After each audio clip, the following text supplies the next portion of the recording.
इस नगरी को पवित्र करने के लिए पधारे तमाम संतों को मैं सादर बंदगी करता हूँ, मत्था टेकता हूँ संतों के चरणों में भी। और इस अवसर पर जो हमारे बुजुर्ग बैठे हैं, जिन्हें जीवन का तजुर्बा है, अनुभव है, मेरी मातृशक्ति माताएं हैं, बहनें हैं, छोटे बच्चे हैं, साउंड मास्टर और साजिंदे जो अपने साज बाज से कार्यक्रम को सजा रहे हैं, आप सभी को भी सादर अभिवादन करता हूँ।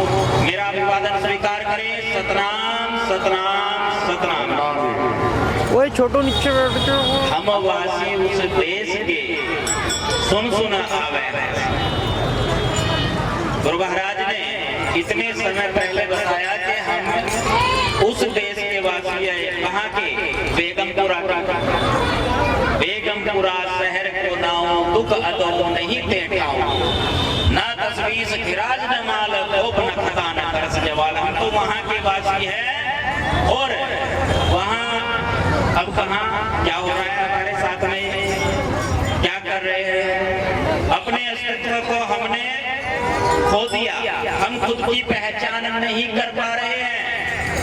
हम बड़ कवि कुलीन, हम पंडित, हम जोगी सन्यासी, ज्ञानी गुणी सूर हम दाते ही उद्भव नासी।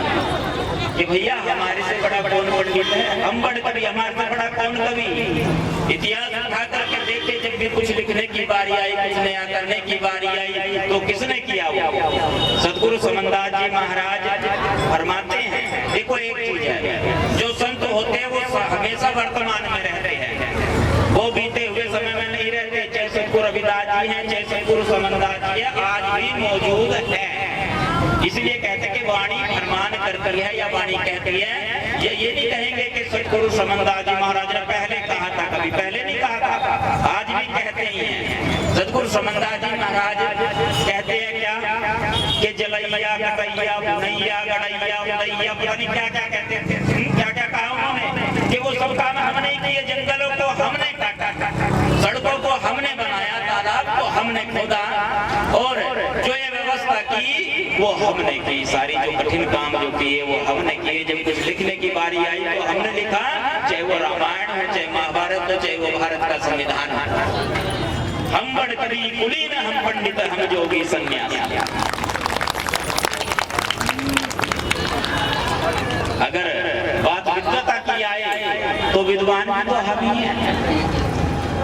हम बड़ कवि कुलीन, हम पंडित, हम जोगी सन्यासी। जोगी में जितने साधु हमारे हैं ना, जितनी संख्या हमारी है इतनी नहीं है। आज देखिए कितने चार चांद लगा दिए संतों ने। मैं गदगद हो गया देख करके। संतों के चरणों में माथा टेकता हूँ, फिर से बंदगी करता हूँ। और ये सत्संग का ही माध्यम है कि एक दूसरे के दर्शन करने का सौभाग्य मिलता है, मौका मिलता है। हम वासी उस देश के सुन सुन आवे। अभी महात्मा जी ने हाजिर लगाए गुरु महाराज के दरबार में कि हम तो वहाँ के वासी हैं जहाँ पर वैर नहीं है, जहाँ पर ईर्ष्या नहीं है, जहाँ पर द्वेष नहीं है, जहाँ पर ये जो प्रपंच रचा हुआ है, जंजाल है, जिससे एक दूसरे को बांटा जा रहा है, एक दूसरे के बीच दूरी बढ़ाई जा रही है, वहाँ के वासी नहीं है। हमारे देश में घृणा नहीं है, नफरत नहीं है। पहले तो यहीं से शुरू करना पड़ेगा। अगर घृणा हो गई, नफरत हो गई तो समस्या हो जाएगी। एक बाल्टी दूध बहुत पौष्टिक होता है, क्या दूध को पूर्ण पौष्टिक आहार कहते हैं। एक बाल्टी दूध और उसमें एक नींबू निचोड़ दो, उसमें फिर घी मिलेगा क्या? घी नहीं मिल पाएगा उसमें। उसकी जो घी की क्षमता है वो समाप्त हो जाएगी। ऐसे ही ये आपसे जो प्रेम का ये परिवार है, ये बगीचा है सतगुरु का, इसमें आपस में सबसे जरूरी क्या है? वो आपसी तालमेल होना जरूरी है। उस देश तक पहुंचने का जो रास्ता है वो क्या है? कैसे वहां तक पहुंचा जा सकता है? जैसे हमारे दो पैर है ना, ये ऐसे ही दो पैरों पे चल करके एक प्रेम और एक विश्वास। जो गुरु महाराज का ये मार्ग है उस देश तक पहुंचने का, प्रेम और विश्वास के पैरों पर चल करके वहां पहुंचना है। प्रेम कैसे? प्रेम की जो परिभाषा है उसको समझना कठिन है। आजकल जो है परिभाषा टेलीविजन में, सीरियलों में और फिल्मों में सिर्फ नायक और नायिका, हीरो हीरोइन तक सीमित कर दी गई है, जबकि प्रेम की परिभाषा तो कुछ और है। रविदास भाषा प्रेम की जान सके ना कोई, जीवा तो कुछ ना कहे नैन देते हैं। प्रेम तो बाप बेटे के बीच भी होता है प्रेम, माँ बेटे के बीच भी होता है प्रेम, माता और पुत्र के बीच भी होता है प्रेम, पिता और पुत्री के बीच भी होता है। जब बेटी विदा हो रही होती है घर से, उस समय सभी की आंखों में आंसू होते हैं, सभी रो रहे होते हैं, और एक पिता, वो पिता सीने पर पत्थर रख के उस बेटी को विदा करता है। और जब सभी रिश्तेदार चले जाते हैं, उसके बाद वो घर का कोई कोना ढूंढता है और उस घर के कोने को ढूंढ करके वहां अकेला आंसू बहाता है कि कोई देख न ले, ये देखिए प्रेम क्या है, वो भी तो प्रेम है। ऐसा ही प्रेम उस देश तक पहुंचने के लिए ज्यादा विपत्ता की आवश्यकता नहीं है, उस मार्ग के लिए प्रेम की और विश्वास की आवश्यकता है। कैसा? महाराज फरमाते हैं, जोग ईश्वर पावे नहीं तो गुण कथन अपार। जोग से नहीं पाया जा सकता है, उसको कैसे पाया जाएगा? प्रेम भक्ति के कारण कहे रविदास जमार, उसको तो प्रेम से पाया जाता है। इसलिए उसके प्रति प्रेम रखे, सत्कार रखे, सद्भाव रखे, तब जाकर के ये मिलेगा कुछ। गुरु महाराज ने अपनी वाणी में जो 40 वाणियां हैं, प्रेम शब्द का जिक्र किया, और परमात्मा के लिए और खुद के लिए मैं शब्द का प्रयोग कहीं पर नहीं किया। 40 वाणियों में सिर्फ हम शब्द का प्रयोग किया। जो हम बांधे मोह फांस, हम प्रेम बंधन तुम बांधे, अपने छुटन को जतन करो, हम छूटे तुम्हारा थे। अब वो कह रहे सतगुरु को, परमात्मा जी को, कि परमात्मा जी, यदि आप हमें मोह के बंधन में बांधोगे तो बांधना हम पे भी आता है, हम भी बांधेंगे आपको। कैसे बांधेंगे जी? प्रेम के बंधन में बांधेंगे। हम तो आपकी पूजा अर्चना करके छूट जाएंगे, आप अपने छूटने का जतन करो कि आप कैसे छूटेंगे, कौन से माध्यम से छूटेंगे। एक साथ में उदाहरण आपको दे रहा हूँ। एक बार स्वामी जी का काफिला जा रहा था और सौभाग्य से स्वामी जी के चरणों में बैठने का मौका मुझे मिला। उसे जुगाड़ कहते थे उस टाइम। 10-15 श्रद्धालु तो जो पीछे फट्टा होता था उस पर लटक जाते थे, और इतना प्रेम था, बड़ी खुशी होती थी जब पता चलता था किसी के यहाँ पर स्वामी जी आए हैं। बाद में वो घटते घटते एक छोटी सी गाड़ी में रूप ले लिया था, परंतु वो जुगाड़ के टाइम की बात मैं आपको बता रहा हूँ। किसी गांव के पास गुरुजी ने कहा यही काफिला को आगे जाना था, परंतु गुरुजी ने वहीं रुकने का संकेत किया कि यहीं पर रोक दो इसको। फिर कहने लगे, इसमें मेरे श्रद्धालु हैं, मेरे चेले हैं, उनको बुला करके लाओ। वहां पर पता किया उस गांव में कोई भी गुरुमुखी नहीं था। सबने कह दिया यहाँ तो कोई सत्संगी है ही नहीं। गुरुजी ने कहा नहीं, बुला करके लाओ, है बुलाओ। गुरुजी ने वो जुगाड़, वो काफिला आगे न बढ़ने दिया और कहते कि बुलाओ उसको। जिद करते हैं गुरुजी, कहते हैं बुलाओ। हम कहाँ से बुलाए, जब कोई होगा तो तभी तो बुलाएंगे। बड़ी समस्या हो गई, अब कहाँ से बुला कर लाए। फिर गुरुजी दोबारा कहते कि बुला कर लाओ। गांव में 5-10 से पता किया, नौजवानों को तो पता नहीं था।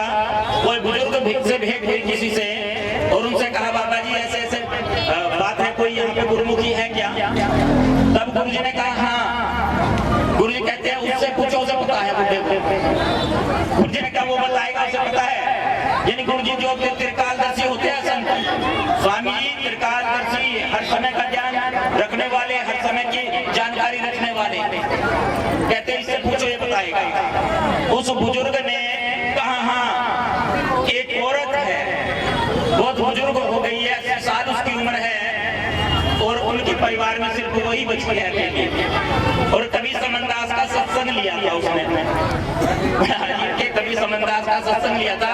परिवार में एक औरत है, उसके बच्चे कहीं बाहर रहने लगे किसी दूसरे शहर में, और वही वहां पर है। जब उस औरत को पता चला, वो रोते हुए बिलखते हुए आई गुरुजी की गाड़ी के पास, गड्ढा, हरियाणा में कहते थे गड्ढा, यानी जुगाड़ के पास आई और आकर के उसकी आंखों में आंसू है और वो पैरों से लिपट गई। कहने लगी गुरुजी मैं तो बहुत तड़प रही थी, मुझे दर्शन नहीं हो पा रहे थे, परिवार में कोई यहाँ पर नहीं है जो मुझे सत्संग में लेकर के जाता। और उसने अपने पल्लू में पूजा के कुछ पैसे बांध रखे थे, पता नहीं कब से बांध रखे थे, बस वो उसको बांध के रखते थे, गांठ बांध कर ऐसे।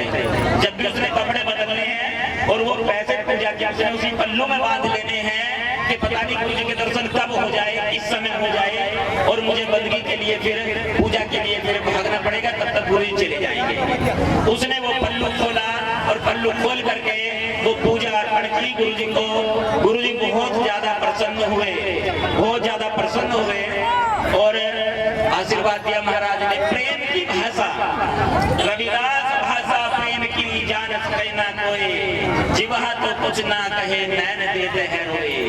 वो प्रेम आप सबको है महाराज से, तभी आप अपने कार्य को, अपने नित्य कर्म को, जो आपका रोजी रोजगार है उस पे भी स्टॉप लगाकर, उस पे भी ब्रेक लगाकर आप यहाँ पर आए हैं, संग मालिक के दरबार में पहुंचे हैं। एक प्रेम का और दूसरा है विश्वास का। विश्वास भी अटूट होना चाहिए।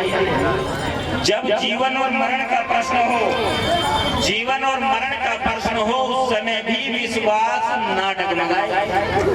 अगर विश्वास डगमगा गया गड़बड़ हो जाता है काम। कई बार अगर बच्चा ठीक नहीं हो पा रहा है तो फिर क्या सोचते हैं, पड़ोसी और रिश्तेदार कहने लगते हैं दिखा भी लियो, कभी महात्माओं के चक्कर में रह जाओ या गुरुओं के चक्कर में रह जाओ, समस्या हो जाती है। खांसी ठीक ना हो रही हो तो उसकी जांच कम कराई जाएगी, झाड़ फूंक ज्यादा कराई जाती है, कुछ उठा करके भी रखा जाता है, कुछ बोल कबूलत भी की जाती है। क्यों?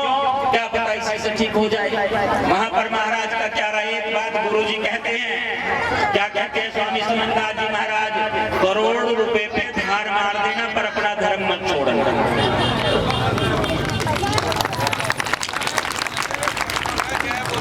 सतगुरु सुमनदास जी महाराज ये कहते हैं कि करोड़ रुपए भी अपने धर्म के बराबर नहीं है, इसलिए जो मैंने सिखाया, गुरु जी कहते हैं कि जो मैंने सिखाया है उसको मत छोड़ना। और वो क्या है? वो है सत का मार्ग। मत भटकना बिल्कुल भी अपने मार्ग से। जो मार्ग महाराज ने दिखाया है उसी पे ही चलना है। अब चाहे कष्ट आए, एक दिन शरीर छूटना है, नश्वर है ये शरीर को। अगर इसमें रोग है, ये रोग जाए, रोग के साथ शरीर भी जाएगा एक दिन। इस गर्दन कोड़ बीमारी में कमजोर दवाई हो जाएगी, नरकर उस दिन को याद बाबरे चलो चलाइए हो जाएगी। शरीर को चले जाना है, इसलिए मन को टिका करके स्थिर होकर के नाम में लगे। विश्वास के साथ में इतना विश्वास हो कि अगर जीवन और मृत्यु का भी प्रश्न आए तो भी विश्वास न डगमगाए, तब जाकर के महाराज के उस देश के वासी बनेंगे। हम वासी उस देश के, सुन सुन आवे हाँसी, तब जाकर के वहाँ की उस देश का पता चलेगा कि हाँ वो बात तो अलग है जहाँ कुछ खाया ही नहीं जा रहा है। पेट महाराज के प्रवचनों में भर जाता था। महाराज कहते थे खाना खा ले जाकर के, कहते थे नहीं जी बैठे हैं अभी, वहाँ पर भूख भी खत्म हो जाती थी, वहाँ पर इच्छाएं समाप्त हो जाती थी। बस ये ताकि दर्शन होते रहे महाराज के, महाराज से रूबरू होते रहे, महाराज के चरणों में बैठे रहे। तो गुरु प्यारी साध संगत जी उसी प्रेम के साथ में, उसी सद्भाव के साथ में, उसी विश्वास के साथ में गुरु महाराज के दरबार से जुड़े रहे, महाराज के मिशन से जुड़े रहे। बिल्कुल भी नहीं डिगना है और आप बिल्कुल निश्चिंत रहे। बहुत बढ़िया कार्यक्रम चल रहा है महाराज का, यानी पूरे देश और दुनिया में आप सबके सहयोग से नए नए कार्य होते जा रहे हैं। जो स्वामी जी ने मुझे ड्यूटी सौंपी है कि एक स्कूल बनाना है, एक हॉस्पिटल बनाना है। गुरु जी ने आदेश किया था कि जो स्कूल बनाएगा पहला वो रविदास जी के नाम पे बनाना। तो मैंने गुरु जी के आदेश का पालन करते हुए, गुरु जी का आदेश का पालन करते हुए यमुनानगर में 2 किले जमीन खरीद कर उसमें गुरु रविदास इंटरनेशनल स्कूल की नींव रखी, स्थापना की।